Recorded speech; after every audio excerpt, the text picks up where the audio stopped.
નર્મદા ભુવન સ્થિત નાયબ શ્રમ આયુક્તની કચેરીએ રજૂઆત કરવા આવેલ કર્મચારીઓ પૈકી એક કર્મચારીએ રાજકોટની જેમ આત્મવિલોપનનો પ્રયાસ કરતા પોલીસે ધરપકડ કરી છે। માણેજા ખાતે સિમેન્સ કંપની આવેલી છે। આ કંપનીમાં સફાઈ કામદારોનો કોન્ટ્રાક્ટ ચાલે છે। આ સફાઈના કોન્ટ્રાક્ટમાં કેટલાક કર્મચારીઓ કોન્ટ્રાક્ટ પર સફાઈ કામદાર તરીકે નોકરી કરતા હતા, પરંતુ આ સફાઈ કામદારોને કોન્ટ્રાક્ટરે કોઈપણ કારણવશ ફરજ મુક્ત કરી દેવામાં આવ્યા હતા, જેથી આ કર્મચારીઓમાં રોષની લાગણી ફેલાઈ હતી। છેલ્લા એક સપ્તાહથી સિમેન્સ કંપનીમાં ગેટ બાર હડતાલ સાથે વિરોધ પ્રદર્શન કરી રહ્યા છે। આ સંદર્ભે ગુરુવારે સફાઈ કર્મચારીઓ નર્મદા ભુવન નાયબ શ્રમ આયુક્તની કચેરી ખાતે રજૂઆત કરવા માટે આવ્યા હતા, જ્યાં એક કર્મચારીએ આત્મવિલોપનનો પ્રયાસ કર્યો હતો। જોકે રાવપુરા પોલીસ દોડી આવી તેની ધરપકડ કરી હતી। કઈ કંપનીમાં કામદારોને કામ સારું થયું કે કામદારોને ન્યાય મળ્યો? કઈ કંપનીમાં મળ્યો? માલિકો અહીંથી સલાહ લઈને ચાલે છે। આરટીઆઈ માંગી તો ખોટી રીતે જવાબ આપ્યો। પટેલ સાહેબ તમે મને જવાબ આપ્યો?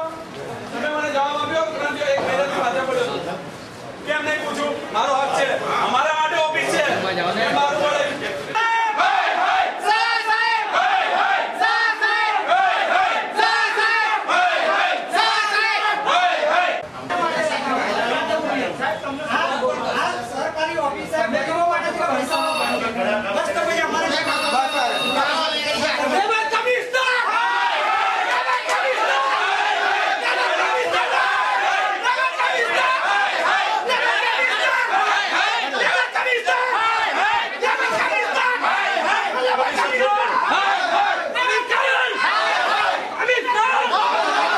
જાણ કર્યા વગર મને છૂટા કર્યા છે અને છેલ્લા 1.5 મહિનાથી અહીંયા લેબર કમિશનર પાસે આવીએ છીએ અને સાહેબો મને ધક્કા ખવડાવે છે।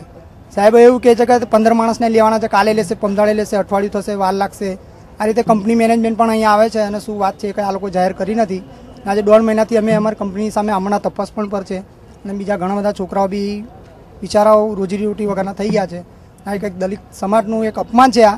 આ ના થવું જોઈએ। મેં આત્મવિલોપનનો પ્રવાસ કર્યો છે સાહેબ। ચંદ્રકાંત સોલંકી અને તેની સાથેના માણસો પોતાની સિમેન્ટ કંપનીના કોન્ટ્રાક્ટર મજૂરી રાખતા નથી જેવી રજૂઆત કરી અને પોતાને કોન્ટ્રાક્ટર કંપનીમાં રખાવે તેવો આગ્રહ કરતા ઘણા સમયથી આ લોકોના વચ્ચે આવો વિવાદ ચાલે છે, જે બાબતમાં સંતોષ ન થતો ઉગ્ર રજૂઆત માટે આવેલા અને ચંદ્રકાંત સોલંકીએ કેરોસીન છોટી આત્મવિલોપન માટેના પ્રયત્નો કરેલા, જેને તાત્કાલિક પોલીસને જાણ કરતા ઘટનાસ્થળે પોલીસ પહોંચી ગયેલી છે અને ચંદ્રકાંતને પકડી દીધેલો અને એને પોલીસ સ્ટેશને લાવવામાં આવેલો છે અને તેના વિરુદ્ધ ભવિષ્યમાં આવો કોઈ બનાવ ન બને અને જેના કારણે કોઈ સુલે શાંતિ ન થાય અને જાહેર હિતમાં સચવાય જે માટે અટકાયતી પગલાં લેવામાં આવેલા છે। એમાં અટકાયતી પગલાં લેવામાં આવનાર છે।